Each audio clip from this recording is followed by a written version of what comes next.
Admite aí, ó. Tu tá surpreso com a Itália, não tá? Mas não deveria, não. Os homens tão bravos. Nunca pensei em ser perfeito, mas vou correr pelo direito.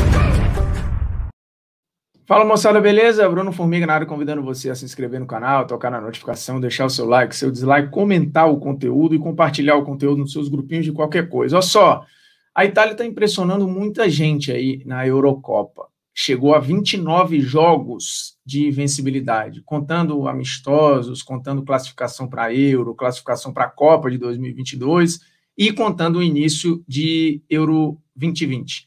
Que na verdade está acontecendo em 2021. E aí tem gente, puxa, mas como assim? A Itália não estava mal, não foi nem para a Copa de 2018. Pois é, mas o trabalho do Mancini é espetacular. E desses 29 jogos de invencibilidade, o time só tomou gol em 7 jogos. Para você ter uma ideia, em 2020 e 2021, se a gente pegar de setembro para cá, o time praticamente não sofre contra adversário nenhum. E nessa temporada, em 2021, contando que já tivemos jogos amistosos, jogos de Euro, jogos de classificatória, de eliminatória, o time da Itália não perdeu para ninguém, ganhou de todo mundo e não tomou gol. Então a gente está falando sim de um time que é muito forte, é muito competitivo, e aí tem vários detalhes para explicar o que está acontecendo. É muito fruto do que está acontecendo no campeonato italiano, que talvez você não esteja acompanhando. Mas tem muito time interessante espalhado por todos os lugares da tabela. E isso se reflete na seleção italiana, que tem esse perfil de convocados aqui. A gente está vendo os convocados para a Euro, e aí o que mais chama a atenção é aqui. Só tem 4 convocados de fora da Itália. O Verratti, o Florenzi, o Jorginho e o Emerson. E desses aqui, basicamente, só o Jorginho é titular, né? Porque o Verratti tem uma temporada muito complicada e o Florenzi, em vários momentos, muda ali ou troca de papel com o Di Lorenzo. Mas o que chama a atenção é isso daqui. A gente tem espalhado na Série A de convocados times de 1, 2, 3, 4, 5, 6, 7, 8, 9, 10 clubes diferentes. E de todos os perfis. A gente tem clube que lutou contra o rebaixamento, clube do meio de tabela, mas com futebol muito bom, clube que foi campeão, clube que ficou também do meio para baixo da tabela, mas em algum momento se preocupou com o rebaixamento, clube que lutou pelo título e foi para a Champions, clube que acabou decepcionando numa reta final, mas é um clube forte, clube que ficou decepcionando, mas você imagine, a gente pega aqui, por exemplo, o Sassuolo, que tem o Locatelli como um titular e um dos principais jogadores nesse início de Euro. Ele é do Sassuolo, um time de baixíssimo investimento, porém de um ótimo futebol apresentado, porque há plano de jogo. E o futebol italiano, se você reparar, tem muita variação tática nas últimas temporadas. E quando a última temporada começou, sempre se falou de pelo menos 7 times interessantes para ver jogar, e a gente está falando de Milan, Inter, Juventus, Atalanta, Napoli, Lazio, no mínimo aí, por baixo, né? A gente está sempre considerando a Roma, que são os 7 times. Só que aí você ganhou na temporada alguns momentos do Sassuolo, do Spezia, próprio Bolonha, que foi um time que lutou lá embaixo, teve momentos muito interessantes no campeonato. O Torino tinha situações interessantes no campeonato, mesmo desesperado lá embaixo no campeonato. Então você não tinha nenhum time que você olhasse e não visse organização. E sempre numa prioridade de valorizar ou de cuidar da bola, mesmo que fosse para uma transição um pouquinho mais rápida, como gosta, por exemplo, a Lazio. Mas eram transições muito pensadas e bem treinadas, né? Não tinha o bicão para disputar a bola na frente.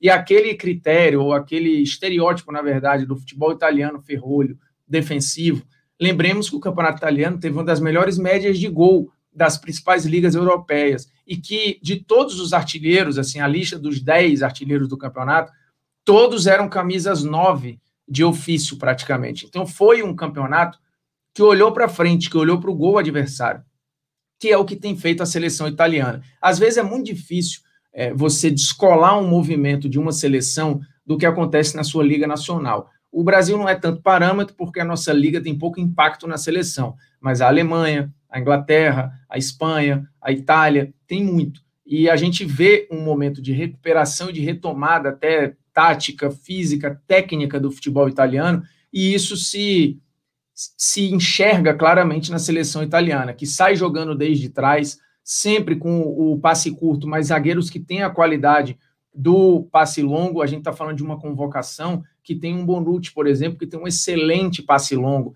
que conta com um lateral, né, o Spinazzola, que vai muito à linha de fundo e que acaba conectando de maneira muito interessante com o Insigne, que sai da esquerda para dentro e deixa todo o corredor para um lateral que agride muito o espaço. A seleção italiana se dá o luxo, por exemplo, de ter o Verratti fora no banco de reservas por conta de lesão, mas, por exemplo, tem um Chiesa, que foi o segundo melhor jogador da Juventus na temporada, só atrás do Cristiano Ronaldo, no banco de reservas. A Itália conseguiu produzir como o Chiesa, como outros jogadores que a gente tem hoje na seleção italiana, o Bernardeschi e outras figuras, que são jogadores de ponta ou de lado, mas que podem jogar construindo por dentro, mas que tem rabisco, que tem bom 1 contra 1, que tem essa velocidade com individualidade, né? O Insigne é esse ponta também. Então é um time que preenche bem a área, é um time que tem laterais agudos, mas do lado direito com essa parceria, né? Ora o Florenzi, ora o Di Lorenzo, mas são laterais que constroem mais um pouquinho por dentro para deixar o corredor mais para esse ponta que jogue, seja ele o Chiesa ou qualquer outro. Alguns jogadores muito bons que por lesão ou outros motivos nem convocados foram, como o Sensi, muito bom jogador. Então, assim, é uma safra italiana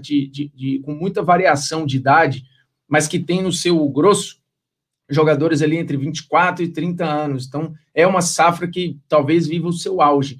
E um Donnarumma que tem anos de seleção aí para entregar, porque além de ser um cara muito novo, é um jogador muito seguro e que o mercado todo tem muita vontade de ter, né? Ele está aí sendo preterido, talvez, ou esquecido na hora da renovação com o Milan, e aí deixou de bandeja para o mercado inteiro entender que a gente está falando de um goleiro para muito tempo, né? Para 10, 12 temporadas. Aqui, para ilustrar, como eu falei, ó, em 2021, a gente está vendo um time que só ganhou e que sequer tomou gols. E de setembro para cá, também não perdeu, empatando ali com a Bósnia, empatando com a Polônia, empatando com a Holanda, mas tomando apenas 2 gols. É um time muito seguro e muito competitivo. É uma Itália que valoriza a posse, que tem paciência para encontrar espaço no adversário e tem muito preenchimento de área, inclusive com jogadores do meio-campo. Por exemplo, o Locatelli, que fez gol já nessa Euro e tem feito um papel muito importante, né? Foi muito bem contra a Suíça, por exemplo. Pegando o jogo contra a Suíça e usando aqui o SofaScore para a gente brincar, de ver como o time se comportou, a gente tem aqui um mapa que mostra muito o comportamento do Insigne sendo esse cara que sai do lado para dentro, né? Rabisca e vem para se aproximar do Immobile, que dá, com todo o perdão da palavra, toda essa mobilidade ao ataque, saindo da área, permitindo, por exemplo, que o próprio Locatelli pise na área, preencha a área. O Jorginho sempre sendo esse cara, o regista italiano, né?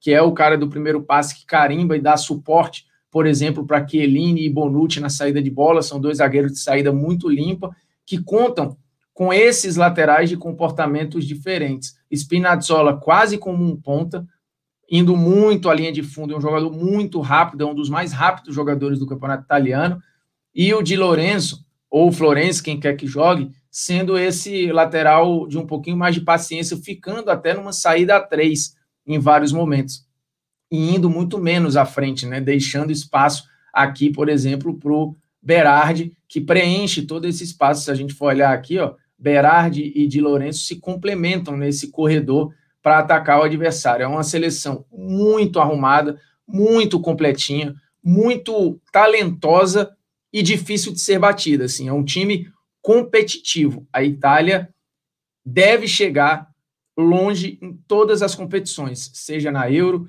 seja na Copa do Mundo. É muito difícil imaginar, e aí a gente tem toda a mística da camisa, da tradição, quando isso encontra um treinador que talvez viva o seu melhor momento, tá? O Mancini era um cara muito criticado no City e em outros lugares, por talvez não soltar as amarras do potencial que os seus elencos tinham.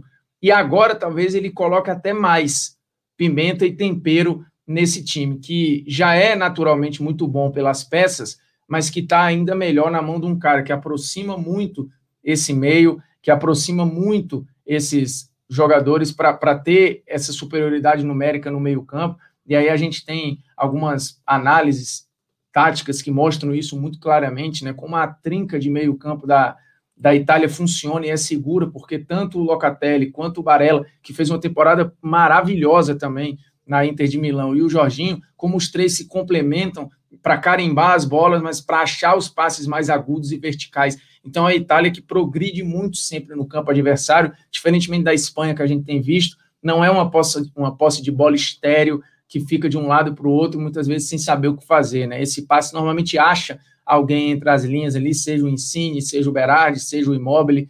Então, de fato, é um time muito interessante de ver jogar, que, repito, deixou Sensi, deixou Moise Kean, deixou alguns jogadores que você conhece, o Shaarawy, por exemplo, por N razões, de fora da convocação. E desembarcou na Euro com um time muito forte, e é para ficar de olho, viu? Não se surpreenda se a Itália bater aí semi ou final da Euro e se bobear até levantar o título. No meio do caminho, pode ter um enorme confronto contra a Bélgica, e hoje eu apostaria minhas fichas na Itália, viu? Se inscreva no canal, toca na notificação, deixe seu like, seu dislike, comente o conteúdo aí, compartilhe nos seus grupinhos de qualquer coisa, beleza? Nós estamos juntos, grande abraço.